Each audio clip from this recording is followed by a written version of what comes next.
نابینا اور بوڑھی ماں کو ان کے دونوں بیٹوں نے گھر کے خستہ حال کمرے میں رکھا ہوا تھا۔ وہ بس ماں کے مرنے اور انشورنس کی رقم ملنے کے منتظر تھے۔ ماں کی خدمت صرف ان کا پرانا ڈرائیور کرتا تھا۔ موت کے بعد جب وکیل نے وصیت نامہ پڑھا تو بیٹوں کے پیروں تلے سے زمین نکل گئی، کیونکہ ماں نے سارا کاروبار ڈرائیور کے نام کر دیا تھا۔ چھوٹے بیٹے نے غصے میں ڈرائیور کا گریبان پکڑا تو وکیل نے ایک پرانا پیدائشی سرٹیفکیٹ دکھایا، جسے دیکھ کر بیٹے کی جان نکل گئی، کیونکہ اس عظیم الشان اور گنجان آباد شہر کے بالکل وسط میں ایک انتہائی پرتعیش اور وسیع و عریض حویلی واقع تھی،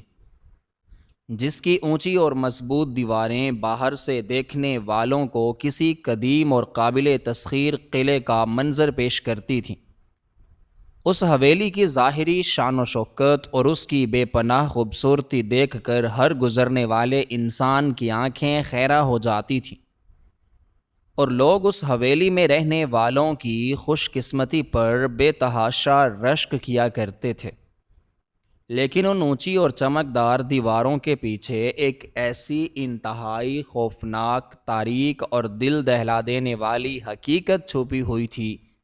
جس کا اندازہ باہر کی دنیا کا کوئی بھی انسان نہیں لگا سکتا تھا۔ یہ حویلی جو کبھی خوشیوں، محبتوں اور کہکہوں کا گہوارہ ہوا کرتی تھی،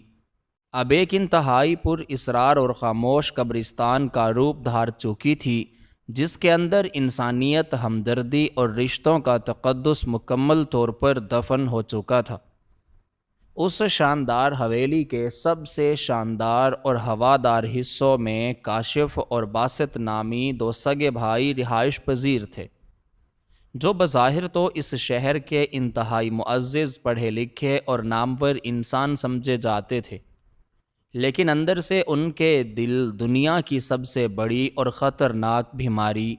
یعنی لالچ اور طمع کا مکمل طور پر شکار ہو چکے تھے۔ ان دونوں بھائیوں کی زندگی کا واحد مقصد صرف اور صرف بے تحاشا دولت اکٹھی کرنا اور عیش و عشرت کی زندگی گزارنا تھا۔ ان کے پاس دنیا کی ہر وہ آسائش موجود تھی جس کی کوئی بھی عام انسان صرف تمنا ہی کر سکتا تھا۔ ان کے کمرے انتہائی قیمتی اور نرم و گداز قالینوں سے سجے ہوئے تھے۔ ان کے پہننے والے لباس دنیا کے مہنگے ترین کپڑوں سے تیار کیے جاتے تھے، اور ان کے کھانے کی میز پر ہر وقت دنیا بھر کے لذیذ ترین اور نایاب کھانے سجے رہتے تھے۔ لیکن ان سب نعمتوں کے باوجود ان کی ہوس اور ان کا لالچ کسی طور پر بھی کم ہونے کا نام نہیں لے رہا تھا،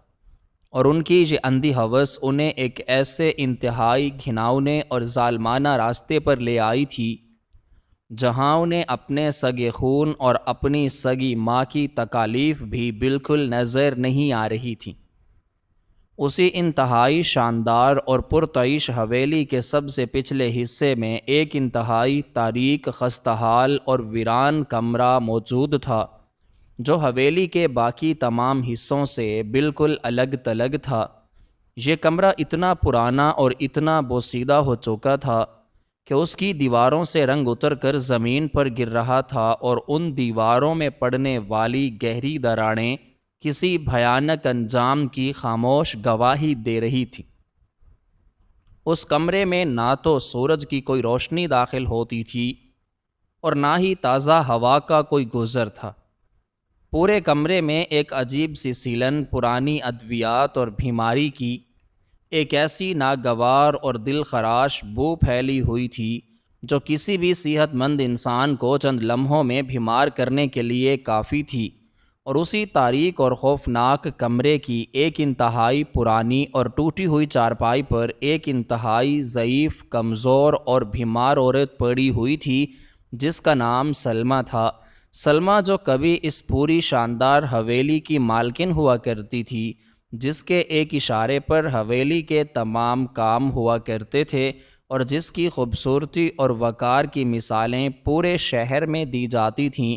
آج وہ وقت کے انتہائی ظالمانہ اور بے رحم تھپیڑوں کا شکار ہو کر اس تاریک اور سیلن زدہ کمرے میں موت کی ہچکیاں گننے پر مجبور تھی۔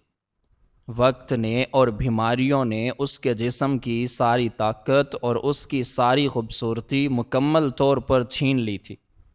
اور اس کا وجود اب صرف ہڈیوں کے ایک انتہائی کمزور اور لاغر ڈھانچے کے سوا اور کچھ نہیں بچا تھا۔ اس کے چہرے پر پڑنے والی انگنت اور گہری جھریاں اس کی زندگی کے ان تمام دکھوں اور ان تمام مصیبتوں کی خاموش داستان سنا رہی تھیں جو اس نے پچھلے کئی سالوں سے تنہا برداشت کی تھیں۔ لیکن سلمیٰ کی زندگی کا سب سے بڑا دکھ اور سب سے بڑی اذیت اس کی جسمانی کمزوری یا اس کی بیماریاں نہیں تھیں،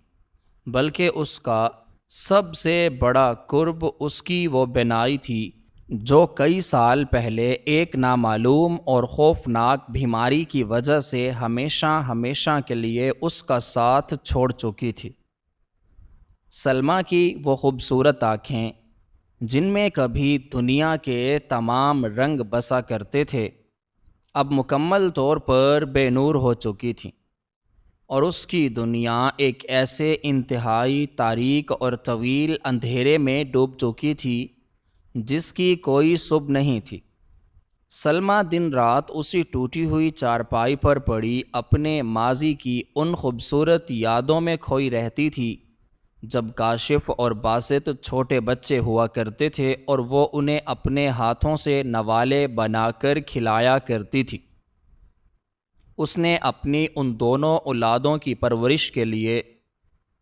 اور انہیں معاشرے کا ایک انتہائی کامیاب اور طاقتور انسان بنانے کے لیے اپنے دن کا سکون اور اپنی راتوں کی نیندیں مکمل طور پر قربان کر دی تھیں۔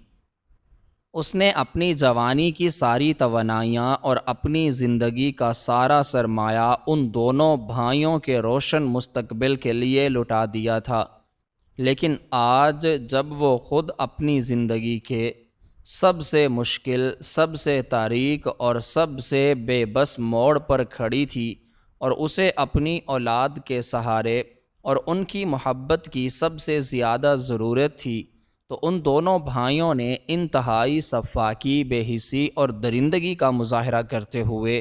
اسے اس تاریک اور ویران کمرے میں مرنے کے لیے بالکل تنہا چھوڑ دیا تھا۔ کاشف اور باسط کے دلوں میں اپنی اس بوڑھی اور نابینا ماں کے لیے نہ تو کوئی محبت باقی تھی اور نہ ہی کوئی ہمدردی بچی تھی، بلکہ وہ دونوں تو اپنی ماں کے وجود کو اپنے لیے اور اپنی اس پرتعیش زندگی کے لیے ایک بہت بڑا اور ناقابل برداشت بوجھ سمجھنے لگے تھے۔ ان دونوں بھائیوں کی نظریں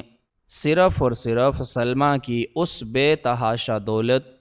اس کی اس عظیم الشان جائیداد اور اس کی موت کے بعد ملنے والی اس بیمے کی کروڑوں کی رقم پر پوری طرح گڑی ہوئی تھیں، جس کے کاغذات انہوں نے بڑی مکاری اور دھوکے سے سلمیٰ سے اس وقت بنوا لیے تھے جب وہ اپنی بینائی کھونے کے ابتدائی صدمے سے گزر رہی تھی۔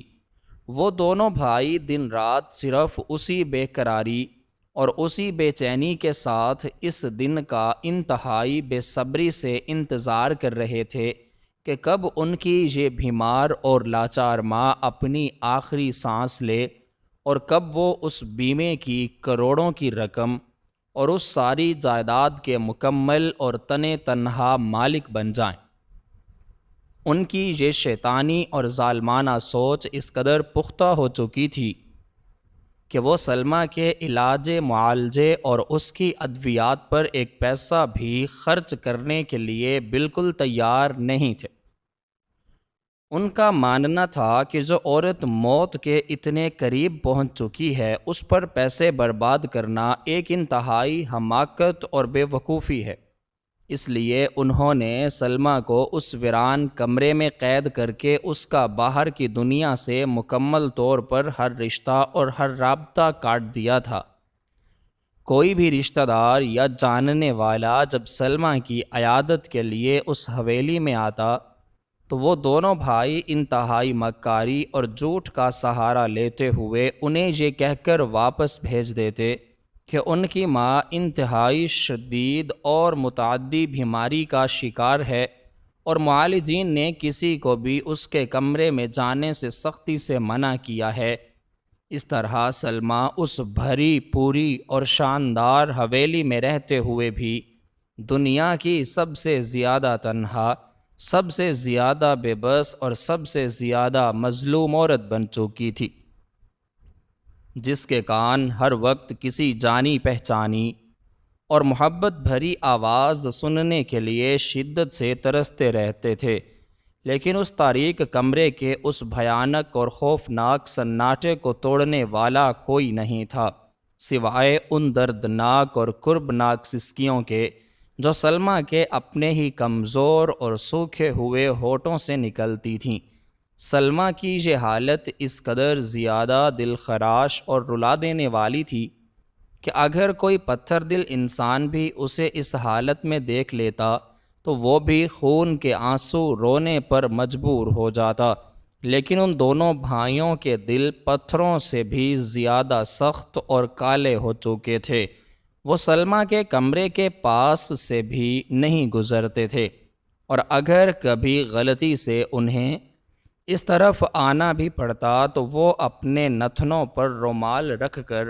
اور اپنے چہروں پر انتہائی شدید کراہت اور نفرت کے تاثرات سجا کر تیزی سے وہاں سے گزر جاتے، جیسے اس کمرے میں ان کی ماں نہیں بلکہ دنیا کی کوئی سب سے غلیظ اور خطرناک چیز پڑی ہو۔ لیکن اس انتہائی گھٹا ٹوپ اندھیرے، اس شدید بے حسی اور اس ظالمانہ ماحول کے بیچوں بیچ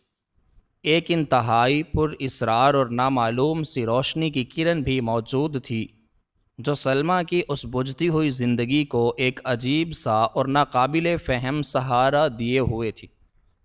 اور وہ سہارا اس حویلی کا ایک انتہائی پرانا، غریب اور معمولی سا خادم تھا جس کا نام بلال تھا۔ بلال اس حویلی میں پچھلے چند مہینوں سے کام کر رہا تھا، اور اس کے بارے میں کوئی بھی شخص پوری طرح یہ نہیں جانتا تھا کہ وہ کہاں سے آیا ہے اور اس کا اصل پس منظر کیا ہے۔ وہ ایک درمیانی عمر کا انتہائی سادہ، خاموش طبع اور پراسرار قسم کا انسان تھا، جس کے کپڑے ہمیشہ انتہائی پرانے، بوسیدہ اور کئی جگہوں سے پھٹے ہوئے ہوتے تھے۔ اس کے چہرے پر ہمیشہ ایک انتہائی گہری خاموشی اور ایک عجیب سی اداسی چھائی رہتی تھی، اور اس کی آنکھوں میں ایک ایسا چھپا ہوا اور ناقابل بیان درد تھا جسے دیکھ کر ایسا محسوس ہوتا تھا جیسے اس نے اپنی زندگی میں دنیا کے تمام دکھ اور تمام مصیبتیں تنہا برداشت کی ہیں۔ کاشف اور باسط نے بلال کو صرف اس لیے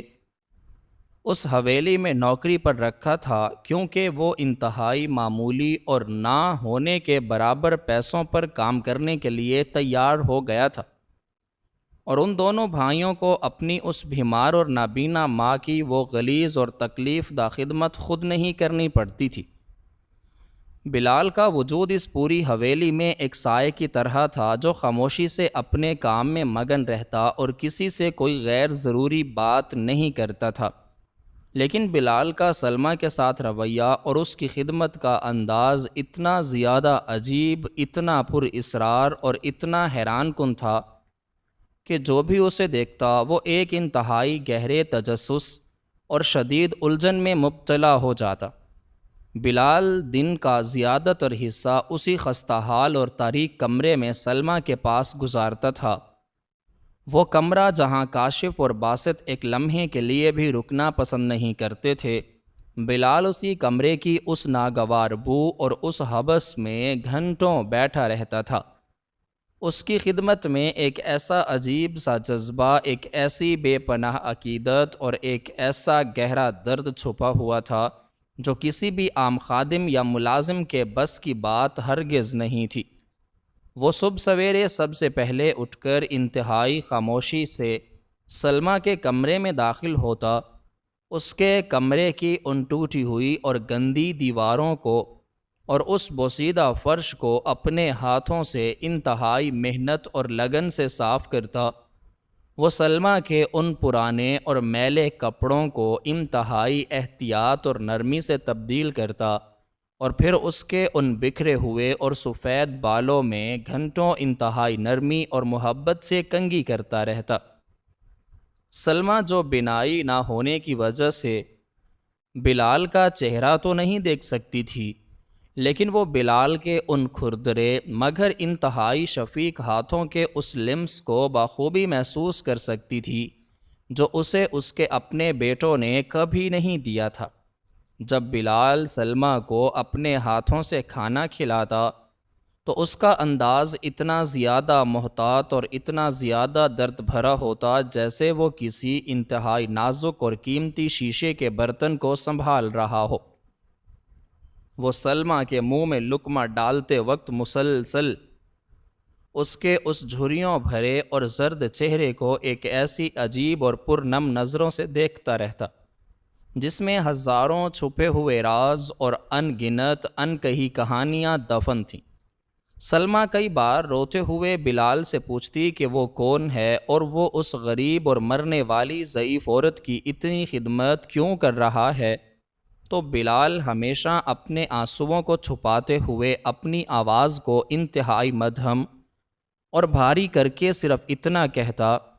کہ وہ تو بس ایک غریب اور معمولی سا خادم ہے جو اپنا فرض نبھا رہا ہے۔ لیکن بلال کی اس کانپتی ہوئی آواز میں اور اس کے ان شفیق ہاتھوں میں ایک ایسا گہرا اور پر اسرار احساس چھپا ہوتا تھا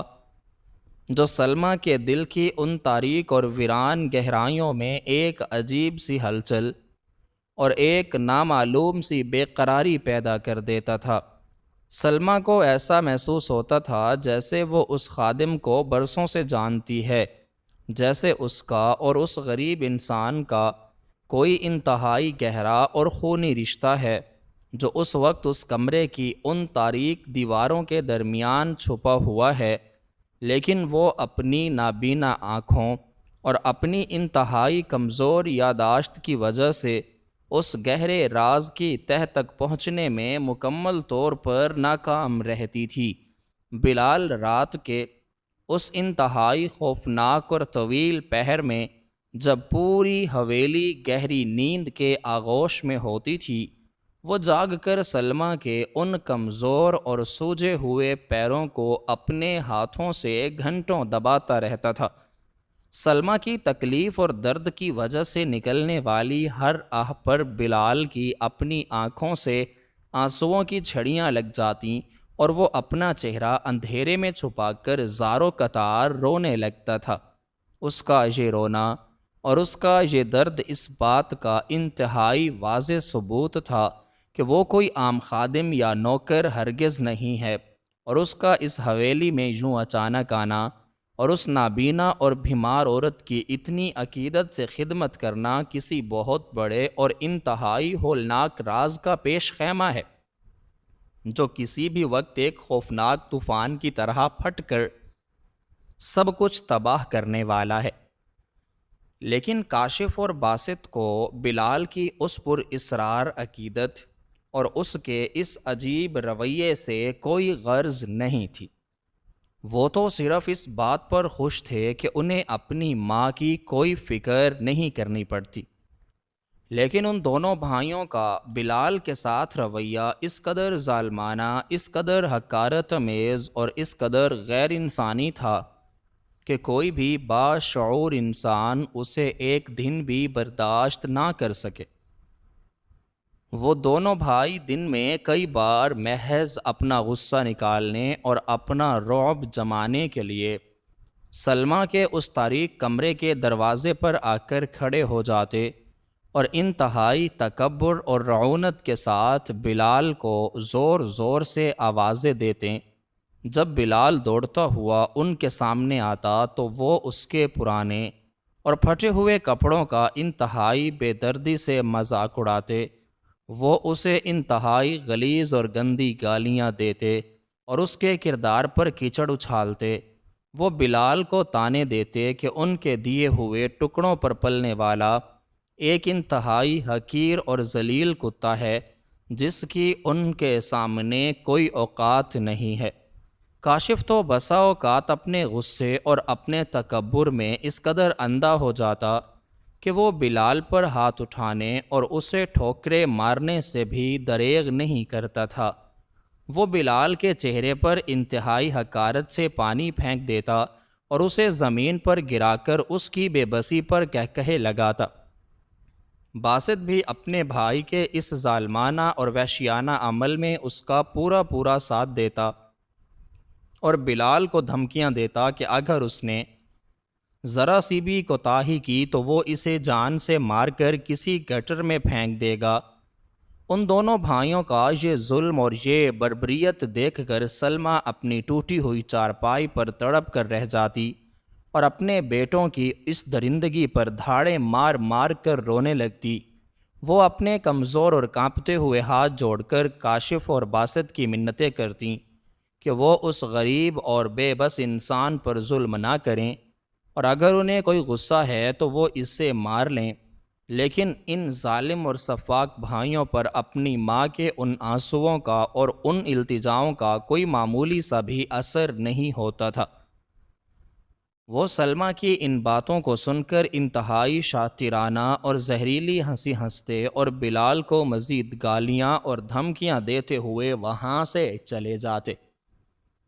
یہ سارا منظر اس قدر دل دہلا دینے والا، اس قدر تکلیف دہ، اس قدر زیادہ سنسنی خیز ہوتا تھا کہ ہر روز اس تاریک کمرے میں ایک نئی قیامت برپا ہوتی تھی، لیکن ان سب مظالم، ان سب گالیوں اور اس قدر شدید جسمانی اور ذہنی تشدد کے باوجود بلال کا رد عمل سب سے زیادہ عجیب اور سب سے زیادہ پر اسرار ہوتا تھا۔ وہ کاشف اور باسط کی ہر گالی، ہر طعنے، ہر ٹھوکر کو انتہائی خاموشی اور عجیب سے صبر کے ساتھ برداشت کرتا تھا۔ وہ کبھی بھی ان کے سامنے اپنی نظریں اونچی نہیں کرتا تھا اور نہ ہی کبھی غلطی سے بھی اس کی زبان سے کوئی حرف شکایت یا کوئی جوابی گالی نکلتی تھی۔ اس کا سر ہمیشہ ندامت اور ایک نامعلوم سی عاجزی کے ساتھ زمین کی طرف جھکا رہتا تھا، اور اس کی وہ پرنم آنکھیں جو ہمیشہ سلمیٰ کی طرف مرکوز رہتی تھیں، ان میں ایک ایسا شدید اور گہرا درد ہوتا تھا جو کسی بھی انسان کے دل کو چیرنے کے لیے کافی تھا۔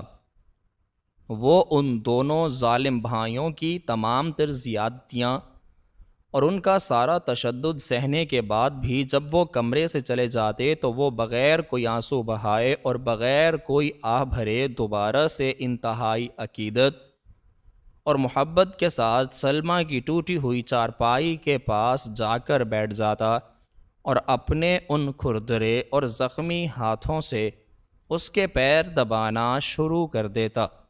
اس کا یہ رویہ، اس کی یہ انتہائی پر اصرار خاموشی اور اس کا یہ لامحدود صبر اس پورے ماحول کو ایک ایسے شدید اور ناقابل برداشت سسپنس اور تجسس میں دھکیل دیتا تھا کہ ہر شخص یہ سوچنے پر مجبور ہو جاتا تھا کہ آخر اس معمولی اور غریب سے خادم کے سینے میں ایسا کون سا انتہائی خوفناک اور گہرا راز دفن ہے جس کی خاطر وہ یہ ساری ذلت اور یہ ساری مار پیٹ اتنی خندہ پیشانی اور اتنی خاموشی سے برداشت کر رہا ہے، اور آخر وہ کون سا ایسا غیر مرئی اور انتہائی مضبوط رشتہ ہے جو اسے اس نابینا اور مرنے والی عورت کے ساتھ اتنی شدت اور اتنی دیوانگی کے ساتھ باندھے ہوئے ہے۔ کاشف اور باسط اسے ہر روز اسی طرح بے رحمی سے مارتے پیٹتے اور اسے قدم قدم پر انتہائی بے دردی اور صفاکی کے ساتھ ذلیل کرتے، مگر وہ غریب خاموشی سے ماں کی خدمت کرتا رہتا۔ بالآخر وہ منحوس اور سیاہ ترین دن آ ہی پہنچا جس کا کاشف اور باسط برسوں سے بے صبری اور ایک شیطانی طمع کے ساتھ انتظار کر رہے تھے۔ ہسپتال کے اس خاموش اور سرد کمرے میں جہاں صرف زندگی کی آخری سانسیں باقی تھیں، وہاں سلمیٰ کی حالت اچانک بگڑ گئی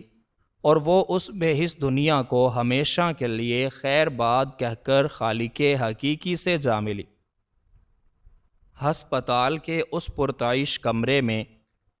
جہاں کچھ دیر پہلے تک ادویات اور آکسیجن کی مشین کی آوازیں آ رہی تھیں، وہاں اب ایک ایسا سناٹا طاری ہو گیا تھا جو کسی بھی انسان کے دل میں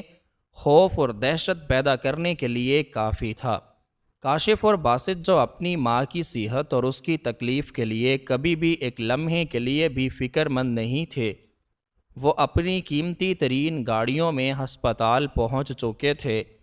مگر ان کے دلوں میں ماں کے بچھڑنے کا کوئی بھی معمولی سا غم یا کوئی بھی دکھ موجود نہیں تھا، بلکہ ان کے ذہنوں پر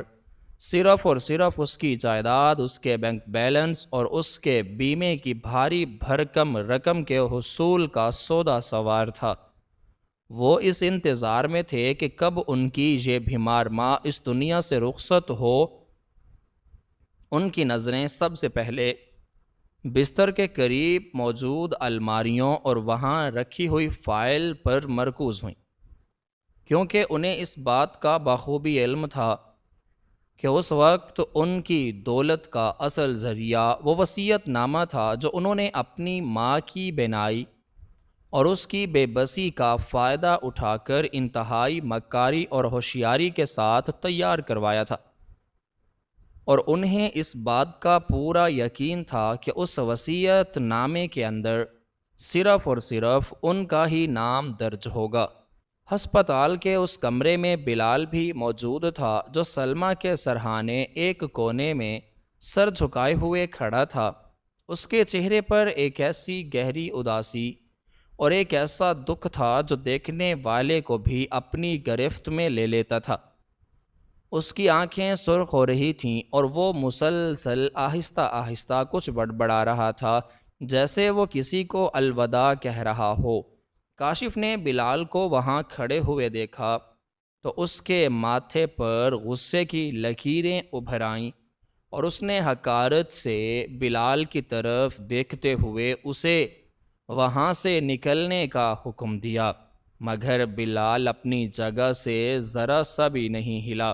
بلکہ اس نے خاموشی سے سر جھکائے رکھا۔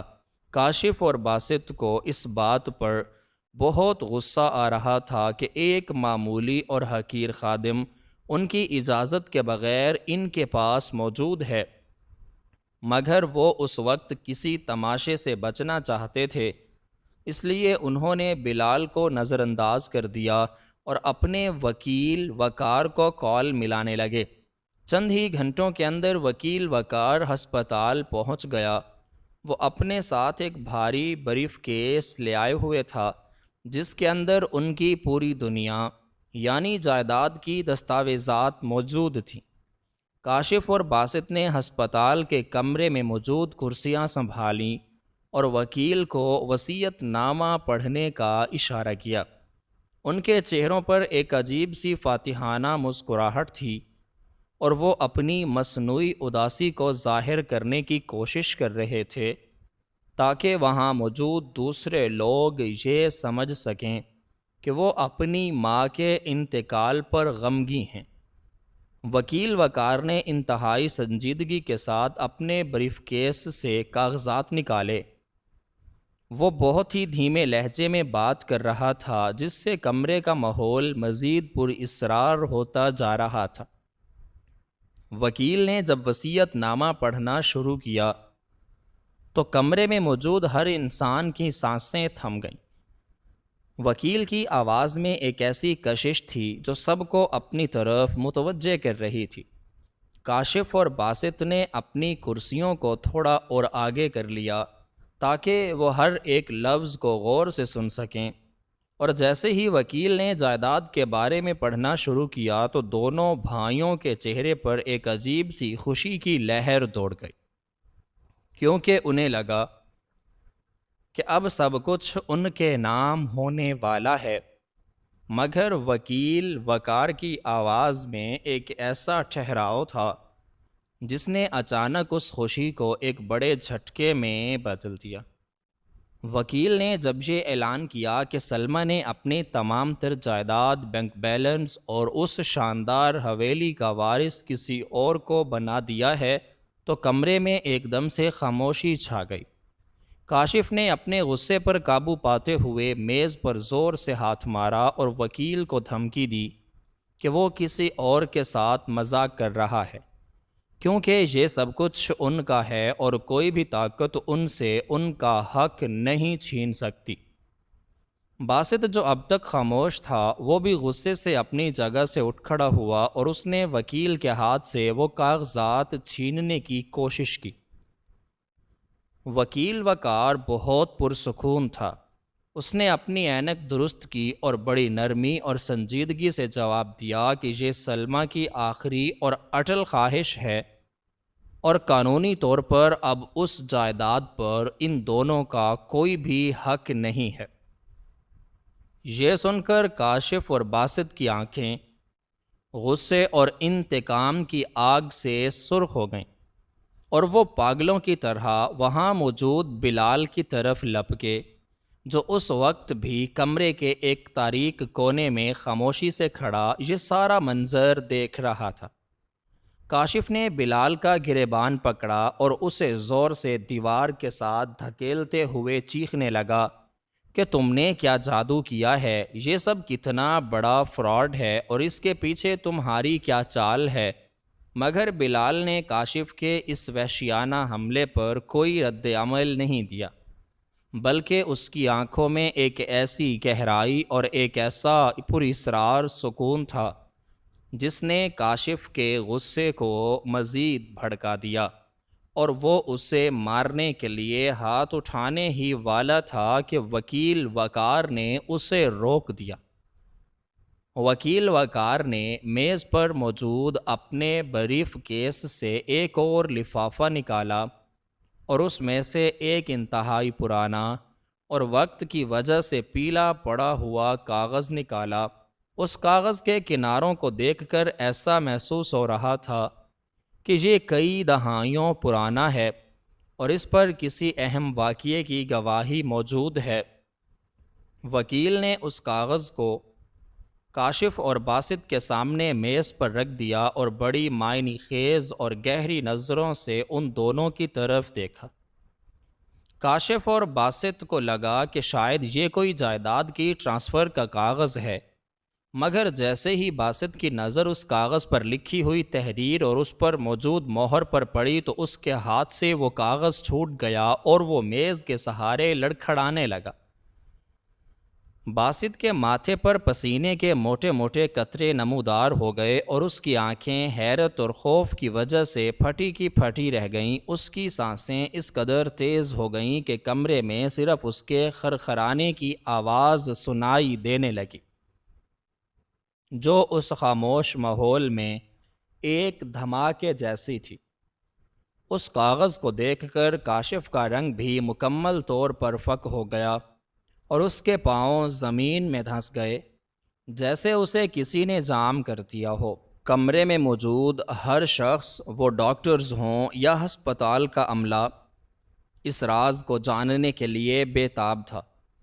جو اس پرانی پیدائشی سند کے اندر چھپا ہوا تھا۔ وکیل وقار نے ایک بار پھر اپنی فائل بند کی اور ایک انتہائی پرسکون اور معنی خیز انداز میں مسکراتے ہوئے کہا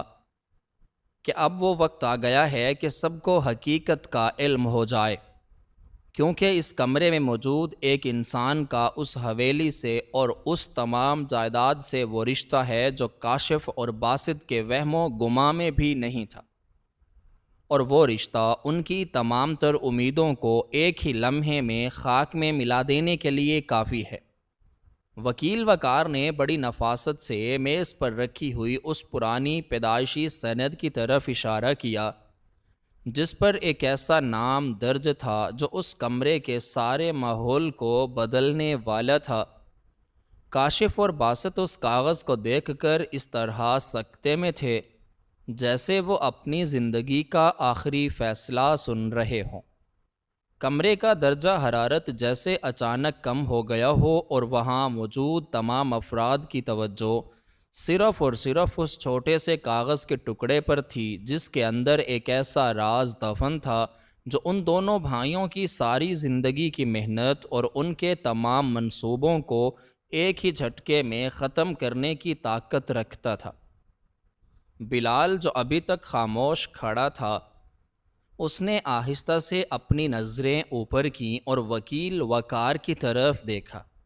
جس کے چہرے پر ایک فاتحانہ مسکراہٹ تھی جو یہ ظاہر کر رہی تھی کہ اب انصاف کا وقت آ چکا ہے اور سچ سامنے آنے کے لیے بالکل تیار ہے۔ باسط نے کانپتے ہوئے ہاتھوں سے میز پر پڑا وہ کاغذ دوبارہ اٹھایا اور اسے اپنی آنکھوں کے بہت قریب لا کر پڑھنے کی کوشش کی، جیسے اسے اپنی آنکھوں پر یقین نہ آ رہا ہو، مگر ہر بار اسے وہی الفاظ نظر آ رہے تھے جو اس کی بربادی کی کہانی لکھ رہے تھے۔ اس کی سانسیں اب مزید تیز ہوتی جا رہی تھیں اور وہ اپنے حواسوں کو کھوتا جا رہا تھا، جبکہ کاشف جو بہت پہلے غصے میں تھا اب مکمل طور پر خاموش ہو چکا تھا اور اس کے چہرے پر ایک ایسی بے بسی اور خوف طاری تھا جسے بیان کرنا ناممکن تھا۔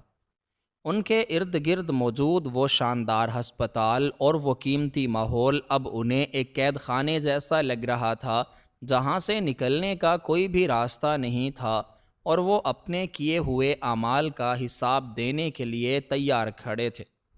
وکیل وقار نے ایک گہری سانس لی اور کرسی سے اٹھ کھڑا ہوا تاکہ وہ اس راز کو سب کے سامنے کھول سکے جس کا ہر کوئی بے تابی سے انتظار کر رہا تھا۔ اور جیسے ہی وکیل نے اپنا منہ کھولا اور وہ الفاظ ادا کرنے کے لیے تیار ہوا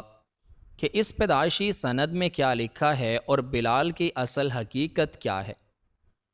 باسط جو ابھی چند لمحے پہلے تک اپنے غرور کے نشے میں وکیل کو دھمکیاں دے رہا تھا، اب وہ میز کو اس طرح پکڑے ہوئے تھا جیسے وہ خود کو گرنے سے بچانے کی ناکام کوشش کر رہا ہو۔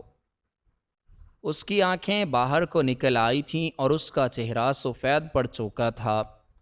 کاشف نے اپنی طرف بڑھتے ہوئے اس سچائی کے سیلاب کو دیکھ کر اپنے ہوش کھو دیے تھے۔ وہ سمجھ رہا تھا کہ یہ سب ایک برا خواب ہے اور ابھی اس کی آنکھ کھل جائے گی، لیکن اس کے ارد گرد پھیلی ہوئی حقیقت اسے مسلسل اپنی تلخی کا احساس دلا رہی تھی۔ وکیل وقار نے ایک بار پھر گلا صاف کیا اور اس کمرے میں موجود ہر شخص کے لیے اس راز کو مکمل طور پر فاش کرنا شروع کیا۔ اس نے کہا کہ تم دونوں بھائی جس دولت اور جس حویلی کے مالک بننے کے خواب دیکھ رہے تھے، وہ دراصل تمہارے باپ کی ایک بہت بڑی اور گھناؤنی سازش کا نتیجہ تھی۔ وکیل کی آواز اس ہسپتال کے کمرے میں کسی گونج کی طرح سنائی دے رہی تھی۔ اس نے بتایا کہ یہ پیدائشی سند اس بات کا ناقابل تردید ثبوت ہے کہ بلال تمہاری ماں سلمہ کی پہلی شادی سے ہونے والا وہ اکلوتا بیٹا ہے جس کے بارے میں تمہارے بابا نے یہ جھوٹ پھیلایا تھا کہ وہ پیدائش کے فوراً بعد فوت ہو چکا ہے۔ دراصل تمہارے باپ نے اپنی ساری دولت اور جائیداد کو اپنے نام رکھنے کے لیے اور کسی اور کو اس میں شریک نہ کرنے کے لیے اس بچے کو اپنی ماں سے چھین لیا تھا اور اسے ایک یتیم خانے میں پھینک دیا تھا تاکہ وہ کبھی اپنی ماں تک نہ پہنچ سکے اور نہ ہی اپنا حق مانگ سکے۔ یہ سب کچھ سن کر کاشف اور باسط کے پیروں تلے سے ایک بار پھر زمین نکل گئی اور وہ اپنی جگہ پر بری طرح گر پڑے۔ ان کے ذہنوں میں وہ سارے مناظر گھومنے لگے جب وہ بلال پر ظلم کرتے تھے، جب وہ اسے حقیر نوکر سمجھ کر اس کی تذلیل کرتے تھے اور جب وہ اس پر اپنی طاقت کا رعب جماتے تھے۔ اب انہیں سمجھ میں آ رہا تھا کہ بلال ہمیشہ ان کے سامنے خاموش کیوں رہتا تھا اور وہ کیوں اتنی زیادتیاں سہنے کے بعد بھی اپنی ماں کی خدمت میں دن رات مگن رہتا تھا۔ وہ کوئی نوکر نہیں تھا، بلکہ وہ اس جائیداد کا اصلی اور قانونی وارث تھا جس کا حق اس کے ظالم باپ نے اس سے چھین لیا تھا اور جسے اس کی اپنی ماں نے برسوں بعد پہچان لیا تھا۔ وکیل وقار نے مزید انکشاف کرتے ہوئے کہا کہ سلمہ کو اپنے آخری دنوں میں اس بات کا علم ہو گیا تھا کہ بلال ہی اس کا وہ گمشدہ بیٹا ہے جس کے لیے وہ برسوں روتی رہی تھی اور جس کے لیے اس نے دعائیں بھی کی تھیں۔ اسی لیے اس نے اپنی تمام تر جائیداد اور دولت بلال کے نام کرنے کا فیصلہ کیا تھا، تاکہ وہ اس کے ساتھ ہونے والی اس بڑی ناانصافی کا ازالہ کر سکے۔ یہ سب کچھ سن کر کمرے میں ایک ایسا سناٹا چھا گیا جس میں صرف باسط کے رونے کی آواز گونج رہی تھی۔ کاشف، جو اب تک اپنے غصے میں پاگل ہوا جا رہا تھا، اب وہ ایک دم سے بے بس ہو گیا تھا، کیونکہ اسے معلوم ہو گیا تھا کہ اب اس کے پاس کچھ نہیں بچا، نہ دولت، نہ جائیداد، اور نہ ہی وہ عزت جو وہ پیسوں کے زور پر حاصل کر چکا تھا۔ بلال، جو اب تک خاموش کھڑا تھا، اس کی آنکھوں سے آنسوؤں کی چھڑیاں بہہ رہی تھیں۔ اس نے ایک بار بھی اپنے بھائیوں کی طرف دیکھ کر اپنی خوشی کا اظہار نہیں کیا، کیونکہ اس کے دل میں اپنے بھائیوں کے لیے کوئی نفرت نہیں تھی۔ وہ تو صرف اپنی ماں کے دکھوں کا ازالہ کرنا چاہتا تھا، جو برسوں تک ان دونوں کی وجہ سے اکیلی رہی تھی۔ بلال نے آہستہ آہستہ وکیل کے پاس جا کر وہ کاغذ اٹھایا اور اسے اپنے سینے سے لگا لیا۔ یہ کاغذ اس کے لیے صرف دولت کا ذریعہ نہیں تھا، بلکہ یہ اس کی ماں کی محبت اور اس کے حق کی نشانی تھی۔ کاشف اور باسط اب وہاں موجود لوگوں کی نظروں میں انتہائی ذلیل اور رسوا ہو چکے تھے۔ وہ لوگ جو کل تک ان کے سامنے سر جھکاتے تھے، اب وہ انہیں حقارت کی نظروں سے دیکھ رہے تھے۔ کاشف نے بلال کی طرف دیکھا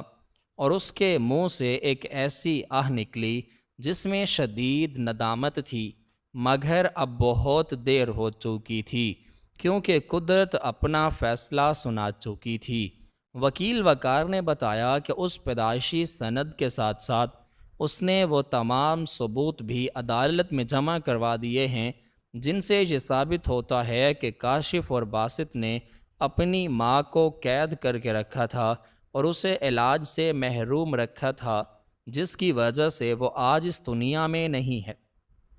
یہ سب سن کر کاشف اور باسط پر قیامت ٹوٹ پڑی،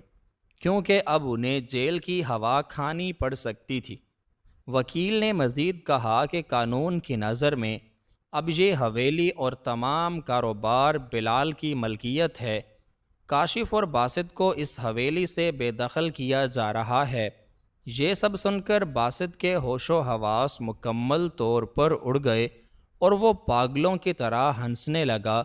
اس کی ہنسی میں ایک ایسی اذیت تھی جو وہاں موجود ہر شخص کو لرزا دینے کے لیے کافی تھی۔ کاشف اب دیوار کے ساتھ ٹیک لگائے کھڑا تھا اور اس کی آنکھیں خالی ہو چکی تھیں۔ وہ سمجھ چکا تھا کہ اس کی ساری زندگی کا مقصد، اس کی دولت اب اس کے ہاتھوں سے نکل چکی ہے۔ بلال نے وکیل کی طرف دیکھ کر کہا کہ اسے اپنے بھائیوں سے کوئی دشمنی نہیں ہے، لیکن وہ ان سے وہ سب کچھ واپس لے گا جو ان کا کبھی تھا ہی نہیں، کیونکہ یہ دولت انصاف کا تقاضا ہے۔ بلال کی یہ بات سن کر کاشف اور باسط کے دل میں ایک ایسی آگ لگ گئی جس کا بجھنا ناممکن تھا۔ کاشف نے اپنی جیب سے کچھ نکالنے کی کوشش کی جیسے وہ بلال پر حملہ کرنے والا ہو، مگر وہ اتنا کمزور ہو چکا تھا کہ وہ اپنے قدموں پر کھڑا بھی نہ رہ سکتا تھا۔ وہاں موجود پہرے داروں نے کاشف اور باسط کو پکڑ کر باہر نکال دیا، کیونکہ اب وہ اس کمرے میں رہنے کے حقدار نہیں تھے۔ وکیل وقار نے بلال کو ایک ایسی دستاویز دی جس پر اس کی ملکیت کے دستخط تھے۔ بلال نے اس کاغذ کو دیکھا اور اس کے چہرے پر ایک ایسی سکون کی لہر دوڑ گئی جو اس نے اپنی پوری زندگی میں محسوس نہیں کی تھی۔ کمرے میں موجود تمام لوگ اب بلال کی طرف دیکھ رہے تھے اور اس کی عظمت کی تعریف کر رہے تھے، کیونکہ وہ صرف دولت کا مالک نہیں بنا تھا، بلکہ وہ اپنی ماں کی خدمت کر کے اس کی دعائیں بھی لے چکا تھا۔ یہ سب کچھ اتنا تیزی سے ہوا کہ کاشف اور باسط کے ذہن میں یہ بات نہیں آئی تھی کہ جس خادم کو وہ حقیر سمجھتے تھے وہی ان کا مالک بن جائے گا۔ کمرے میں اب صرف وکیل اور بلال رہ گئے تھے۔ وکیل نے بلال سے کہا کہ اب اسے ان قانونی کارروائیوں کو مکمل کرنے کے لیے شہر جانا ہوگا۔ بلال نے سر ہلا کر حامی بھری اور وہ ہسپتال سے باہر نکل آیا۔ اس شہر کی ہوا اب اسے کچھ الگ محسوس ہو رہی تھی، کیونکہ اب وہ اس شہر کا سب سے طاقتور انسان تھا، مگر اس کے دل میں کوئی غرور نہیں تھا۔ وہ اب بھی وہی سادہ انسان تھا جو اپنی ماں کی خدمت کرنا چاہتا تھا۔ وہ حویلی جہاں وہ برسوں تک نوکر بن کر رہا، اب اس کا اپنا گھر تھا جہاں وہ اپنی ماں کی یادوں کے ساتھ سکون سے رہ سکتا تھا۔ کاشف اور باسط جو اب سڑکوں پر آ چکے تھے، وہ اپنی دولت کے غرور میں اس قدر اندھے ہو چکے تھے کہ انہیں یہ تک احساس نہیں ہوا کہ زندگی میں دولت سے زیادہ رشتے اور انسانیت کی قدر ہوتی ہے۔ ان کی یہ کہانی ایک ایسا سبق ہے جو آنے والی نسلوں کے لیے مشعل راہ ہے کہ جو لوگ اپنے ماں باپ کو دکھ دیتے ہیں اور ان پر ظلم کرتے ہیں، انہیں قدرت کبھی معاف نہیں کرتی اور انہیں ان کے کیے کا بدلہ اسی دنیا میں مل جاتا ہے۔ بلال کی کہانی ایک ایسی مثال ہے جس نے ثابت کیا کہ خدمت اور سچائی کبھی ضائع نہیں جاتی، بلکہ وہ انسان کو عزت اور مقام دلاتی ہے۔ کاشف اور باسط کی بربادی اس بات کا ثبوت تھی کہ انسان جتنا بھی طاقتور ہو جائے، لیکن قدرت کے نظام کے سامنے وہ کچھ بھی نہیں ہے۔ وکیل وقار نے جب کمرے سے باہر قدم رکھا تو اس نے دیکھا کہ وہاں موجود تمام لوگ بلال کی عظمت کے گن گا رہے تھے اور اسے ایک ہیرو کے طور پر دیکھ رہے تھے۔ یہ سب کچھ دیکھ کر بلال کو اپنی ماں کی وہ دعائیں یاد آئیں جو وہ اسے ہر وقت دیتی تھیں، وہ دعائیں جو اس کی کامیابی کا اصل راز تھیں۔ بلال نے اپنی ماں کے انتقال کے بعد اس حویلی کو ایک یتیم خانے میں تبدیل کر دیا تاکہ دوسرے بچے بھی وہ محبت پا سکیں جو اسے نصیب نہ ہوئی تھی۔ یہ اس کی سب سے بڑی کامیابی تھی اور یہ اس کے کردار کی سب سے بڑی پہچان تھی۔ کاشف اور باسط کی کہانی ہمیں یہ سکھاتی ہے کہ اگر ہم اپنی زندگی میں غرور اور تکبر کو جگہ دیں گے تو ہم کبھی بھی سکون نہیں پا سکیں گے، بلکہ ہم اپنی زندگی کو برباد کر دیں گے۔ بلال کی زندگی کا یہ سبق ہمیں سکھاتا ہے کہ خدمت اور سچائی ہی انسان کی اصل کامیابی ہے اور اسی سے وہ اپنی زندگی میں حقیقی سکون پا سکتا ہے۔ بلال نے اپنی ماں کی یاد میں ایک ایسا کارنامہ انجام دیا جو اس شہر میں ہمیشہ یاد رکھا جائے گا اور لوگ اس کی مثالیں دیتے رہیں گے۔ کاشف اور باسط کی یہ کہانی ایک ایسا عبرتناک سبق ہے جو ہر ظالم انسان کے لیے ایک آئینہ ہے جس میں وہ اپنے انجام کو دیکھ سکتا ہے۔ بلال نے اپنی زندگی کا یہ سفر ایک ایسی کامیابی کے ساتھ مکمل کیا جو ہر انسان کے لیے ایک مثال ہے۔ وہ اب اس شہر کا ایک ایسا انسان تھا جس کی عزت ہر کوئی کرتا تھا اور اس کا نام احترام سے لیا جاتا تھا۔ کاشف اور باسط اپنی غلطیوں کا احساس کر رہے تھے، مگر اب بہت دیر ہو چکی تھی، کیونکہ وقت کسی کا انتظار نہیں کرتا۔ بلال کی یہ کامیابی اس بات کا ثبوت تھی کہ سچائی کبھی نہیں ہارتی اور جھوٹ کا انجام ہمیشہ رسوائی ہوتا ہے۔ کاشف اور باسط کی کہانی ایک ایسی داستان ہے جو ہمیں انسانیت اور محبت کی قدر سکھاتی ہے اور یہ بتاتی ہے کہ زندگی میں اصل دولت صرف اپنوں کا پیار اور دعائیں ہیں۔ بلال نے اپنی زندگی کا یہ سبق پوری دنیا کے سامنے پیش کیا اور لوگوں کو یہ سکھایا کہ خدمت اور سچائی ہی انسان کی اصل طاقت ہے۔ اس طرح بلال اپنی زندگی کے اس سفر میں کامیاب ہوا۔ کاشف اور باسط اپنی دولت اور غرور کے ساتھ برباد ہو گئے اور قدرت کا یہ نظام ایک بار پھر ثابت ہو گیا کہ سچ ہمیشہ سچ ہی رہتا ہے، چاہے وہ کتنی ہی دیر کیوں نہ چھپا رہے، اور جھوٹ ہمیشہ جھوٹ ہی ہوتا ہے، اور بالآخر سچ کی جیت ہوتی ہے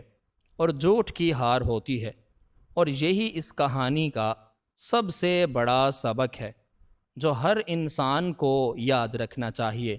تاکہ وہ اپنی زندگی میں کامیابی حاصل کر سکے اور سکون پا سکے۔